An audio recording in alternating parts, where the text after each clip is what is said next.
Hello everyone. आज मैं गोटे बढ़िया टेस्टी रेसिपी बनई से भी मुढ़ी चलतु स्टार्ट करिया। प्रथम आम मुढ़ी नहीं जी परिमाण में खाइबा से अनुसार मुढ़ी नहीं तो मुढ़ी नहीं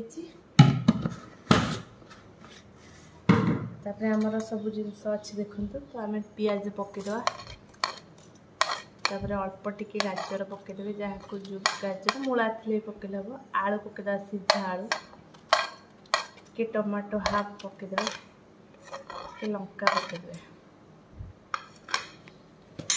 अल्प टिके लुण देदेवे टेस्ट पाई लुण देलापर मिक्सचर टिके देदेवे